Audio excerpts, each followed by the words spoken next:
Lingkaran Survei Nusantara atau LSN kembali melansir hasil survei terakhir sebelum pelaksanaan pemilu serentak 2019. Survei dilakukan terhadap elektabilitas para calon anggota DPR RI, daerah pemilihan Sumsel 1, yang dilaksanakan pada 17 hingga 23 Maret 2019 di 6 kabupaten dan kota, yakni Lubuk Linggau, Muratara, Murah, Banyuasin, Mubah, dan Palembang. Direktur Lingkaran Survei Nusantara, Ferry Mahadi, mengatakan, survei dilakukan kepada 750 responden, rentang usia 18 hingga 50 tahun.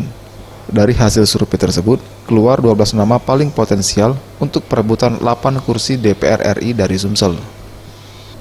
Nama Hafiz Thohir masih menduduki posisi teratas dengan persentase 10,80% atau 81 suara.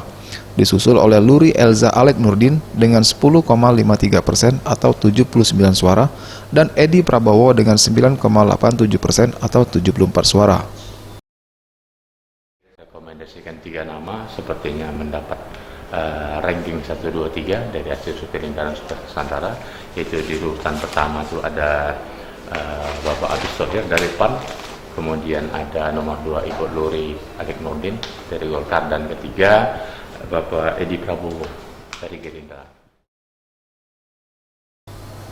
Meski ketiga nama tersebut memuncaki hasil survei elektabilitas, namun bukan berarti menutup harapan bagi caleg lainnya, seperti Mustafa Kamal yang menduduki posisi kelima, Mapi Linda di posisi ke-6, Ishak Meki di posisi ke-7, dan Kahar Muzakir di posisi ke-8, juga berpeluang meraih kursi untuk melengkapi 8 kursi di DPR RI Dapil Sumsel 1.